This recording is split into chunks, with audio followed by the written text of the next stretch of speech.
It's March the 17th, in AD 73. We're visiting ancient Rome to watch the Liberalia, an annual festival that celebrates the liberty of Rome's citizens. We're looking in at a 17-year-old named Lucius Poppidius Secundus. He's not from a poor family, but he lives in the region known as the Suburra, a poorer neighbourhood in Rome, yet close to the centre of the city. The tenants of these apartments are crammed in, which poses considerable risk. Fires are frequent, and the smell of ash and smoke in the morning is not uncommon. Lucius, who awoke at dawn, has family duties to perform today. His 15-year-old brother is coming of age. Half the children in ancient Rome die before they reach adulthood, so this is a particularly important milestone. Lucius watches his brother stand in his new toga before the household shrine with its protective deities, as he places his bulla, a protective amulet, in the shrine with a prayer of thanks. The bulla had worked. It had protected him. Unlike many others, he had survived to become an adult. At 17, Lucius has almost completed his education. He has learned to speak well, make public speeches, and how to read and write both Latin and Greek. His father has taught him the types of things you can't learn in the classroom.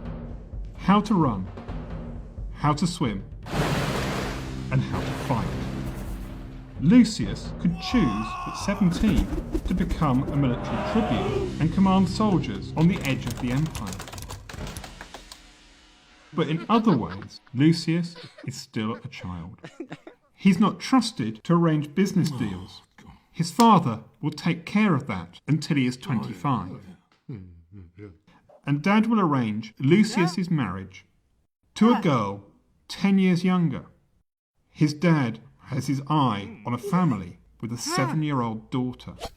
Back to the Liberalia. As Lucius leaves with his family, the shops are open as the population goes about its business. The streets are full of itinerant traders selling trinkets and people bustling from place to place. Large wagons are not allowed in the city until after the 9th hour, but the streets are still crowded. Fathers and uncles take the kids to the Forum of Augustus to see statues of Rome's famous warriors, like Aeneas, who led Rome's ancestors, the Trojans, to Italy, and Romulus, Rome's founder, and all the great generals of the Republic from more than 100 years earlier. Lovingly, we can imagine fathers and guardians with their now adult children remembering stories of Rome's glory and retelling the good deeds and sayings of the great men of the past. Lessons on how to live well and to overcome the follies of youth. There is a sense of history in this place, relevant to their present. Romans made an empire without end in time and space. Rome was destined to be eternal through warfare. Wars were a fact of life, even in AD 73.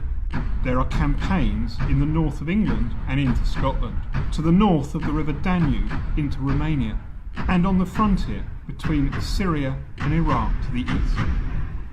It's now the 8th hour, time to head for the baths. Lucius and his family head up the Via Lata, the wide street, to the Campus Martius and the enormous Baths of Agrippa. The family members leave the clients and freedmen outside and enter the baths with their peer group.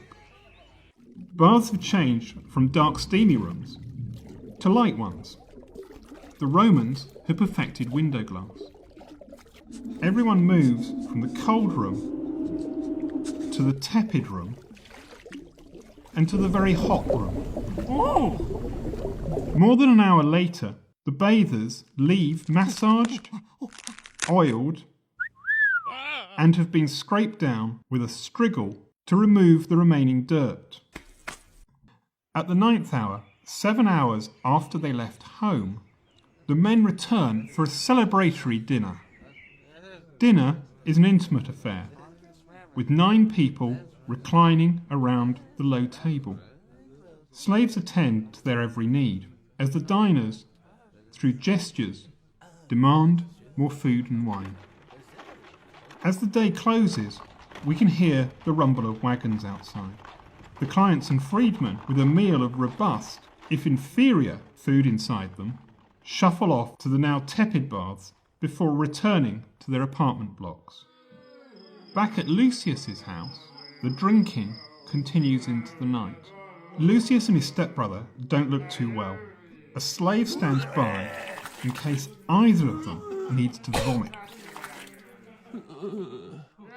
With hindsight, we know Lucius's future. In 20 years' time, the Emperor Vespasian's youngest son, Domitian, as emperor, will enact a reign of terror.